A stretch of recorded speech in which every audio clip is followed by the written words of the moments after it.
Hello students, आप सबका एक बार फिर स्वागत है मेरे यूट्यूब चैनल ज्ञान गंगा जूलॉजी पर। स्टूडेंट्स, आज हम डिस्कस करेंगे ह्यूमन फिजियोलॉजी के एक important chapter neural control and coordination के बारे में। तो चलिएगा स्टूडेंट, हम शुरू करते हैं। यहाँ पर हमारे पास एक क्वेश्चन है, मैच द कॉलम, और ये क्वेश्चन हमारे पास आया है नीट 2020 में। यहाँ पर कॉलम 1 है और यहाँ पर कॉलम 2 है। सबसे पहले आप देख रहे हैं organ of Corti. Organ of Corti generally located on the basilar membrane. Organ of Corti किस रीजन पर प्रेजेंट होता है? ये बेसिलर मेम्ब्रेन पर प्रेजेंट होता है। जनरली हमारे ईयर में दो टाइप की मेम्ब्रेन है, एक बेसिलर मेम्ब्रेन होती है और एक टेक्टोरल मेम्ब्रेन होती है। तो ये बेसिलर मेम्ब्रेन से रिलेटेड है। नेक्स्ट हम देख रहे हैं कोक्लिया। ये एक कॉइल्ड पार्ट है, coiled part of the labyrinth. Labyrinth region में एक कॉइल्ड पार्ट होता है जिसको आप कहते हैं कोक्लिया। एक्चुअल में कोक्लिया रीजन पर ही एक फ्लूइड भरा होता है जिसको कोक्लियर फ्लूइड भी हम कंसीडर करते हैं। जिस समय हम मैकेनिज्म की बात करते हैं, हियरिंग मैकेनिज्म, ये उसमें हेल्प करता है। नेक्स्ट है हमारे पास यूस्टिशियन ट्यूब। यूस्टिशियन ट्यूब हमारे पास कनेक्ट करता है मिडिल ईयर एंड फेरिंग्स। ये जो फेरिंग्स की कैविटी है उसको मिडिल ईयर से कनेक्ट करने का काम करता है। इंटरनली ये कनेक्शन बनाता है। और हमारे पास स्टेप्स जो बोन है ये होती है attach to the oval window. Oval window भी हेल्प करती है हियरिंग मैकेनिज्म में। और स्टेप्स के बारे में अगर आप बात करें तो ये सबसे छोटी, ये सबसे स्मॉलेस्ट बोन होती है। अगर हम ईयर ऑसिकल्स की बात करते हैं, हमारे पास एक ईयर में 3 बोन होती है, इनकस, मैलियस एंड स्टेप्स। तो स्टेप्स हमारा यहां पर रिलेटेड होगा attach to the oval window. तो देखिएगा स्टूडेंट, हमारे पास ए मैच करता है 4th के साथ, बी मैच करता है 2nd के साथ, सी मैच करता है 1st के साथ और डी मैच करता है 3rd के साथ। तो हमारा जो आंसर होगा वो ये होगा, हमारा आंसर 3rd, सी यहां पर हमारा आंसर होगा। चलिएगा आगे चलते हैं। नेक्स्ट क्वेश्चन है हमारे पास, which part of the brain is responsible for thermo regulation. NEET 2019 में ये क्वेश्चन आया। थर्मो रेगुलेशन की बात की है, ये टेम्परेचर रेगुलेशन से रिलेटेड है कि टेम्परेचर रेगुलेट कौन करता है। देखिएगा, पहला ऑप्शन है हमारे पास हाइपोथैलेमस और हमारा यही आंसर है। स्टूडेंट, हाइपोथैलेमस को थर्मोस्टेट ऑफ द बॉडी भी कहते हैं। ये हमारी बॉडी के टेम्परेचर को रेगुलेट करता है। इवन अगर आप बात करें, ये पिट्यूटरी ग्लैंड के हार्मोन्स को भी रेगुलेट करता है और ये एएनएस कंट्रोल भी करता है। और अर्ज ऑफ ईटिंग है, अर्ज ऑफ ड्रिंकिंग है, ये इन सबको कंट्रोल करने का काम भी करता है हाइपोथैलेमस। और हाइपोथैलेमस में मिलने वाली न्यूरोसेक्रेटरी सेल्स कुछ हार्मोन्स भी बनाते हैं। तो यहां पर हमसे brain responsible thermo regulation, hypothalamus हमारा आंसर है। नेक्स्ट है corpus callosum. Student, corpus callosum क्या होता है? हमारे ब्रेन में 2 हेमिस्फेयर होते हैं, एक राइट हेमिस्फेयर और एक लेफ्ट हेमिस्फेयर।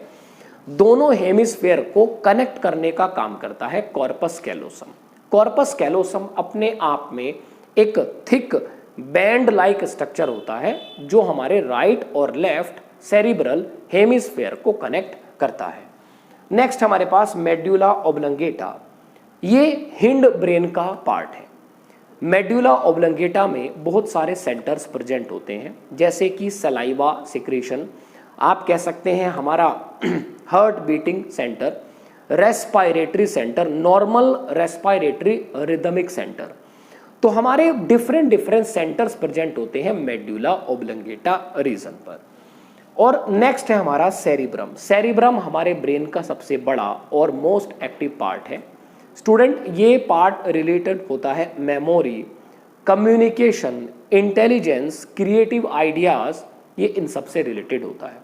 तो हमारा जो आंसर है क्वेश्चन के अकॉर्डिंग वो है हमारा फर्स्ट। चलिएगा नेक्स्ट आगे चलते हैं। Which of the following statement is correct, ये क्वेश्चन नीट 2019 में आया है। स्टूडेंट हमें यहां पर करेक्ट स्टेटमेंट ढूंढनी है। सबसे पहली है cornea consist of dense connective tissue of elastin and can repair itself. Student cornea इस स्टेटमेंट से रिलेटेड नहीं होती है। यहां पर कहा गया है dense connective tissue, cornea dense connective tissue से मिलकर नहीं बनती है। नेक्स्ट हम बात करते हैं cornea is convex transparent layer which is highly vascularised. यहां कहा गया है कॉर्निया इज कॉन्वेक्स और ट्रांसपेरेंट लेयर, ट्रांसपेरेंट लेयर हम इसको कंसीडर करते हैं, बट हाईली वेस्क्युलराइज्ड, ये लेयर हाईली वेस्क्युलराइज्ड नहीं है। इवन वेस्क्युलराइज्ड का मतलब होता है कि इसके पास बहुत सारी ब्लड वेसल्स होती हैं, बट इसके पास इस तरह की कोई स्ट्रक्चर प्रेजेंट नहीं होता है। ये स्टेटमेंट हमारी सही नहीं है। नेक्स्ट है cornea is consist of dense matrix of collagen and it is most sensitive portion of eye. ये स्टेटमेंट हमारी सही है और हमारा आंसर भी यही होगा। कॉर्निया हमारे आई का सबसे सेंसिटिव पार्ट कंसीडर किया जाता है और ये किससे मिलकर बना है? Dense matrix of collagen. यहां पर कोलेजन फाइबर्स प्रेजेंट होते हैं, कोलेजन फाइबर यहां पर डेंसली पैक्ड होते हैं, इसलिए ये टर्म यहां पर कंसीडर की जा रही है। और cornea is external transparent protective proteinaceous covering of eye ball. ये इवन आई बॉल वगैरह से रिलेटेड नहीं होती, आई बॉल को ये डायरेक्टली प्रोटेक्ट करने का काम नहीं करती है। कॉर्निया के बारे में बात हो रही है, हमारे पास आंसर थर्ड होगा। चलिएगा नेक्स्ट हमारे पास है Nissl's body are mainly composed of, NEET 2018 में क्वेश्चन आया। स्टूडेंट नीसल्स बॉडी को आप नीसल्स ग्रेन्यूल भी कंसीडर करते हैं। नीसल्स ग्रेन्यूल हमारे जो न्यूरॉन है, नर्व सेल है, उसका पार्ट है और ये नॉर्मली सेल बॉडी रीजन में हमें मिल जाता है। नीसल्स बॉडी जो है ये प्रोटीन सिंथेसिस का काम करता है, प्रोटीन सिंथेसिस की साइट होती है। हमसे अगर पूछा जाता है कि हमारी नर्व सेल में प्रोटीन सिंथेसिस कहाँ पर हो रही है, हम नीसल्स बॉडी की बात करते हैं।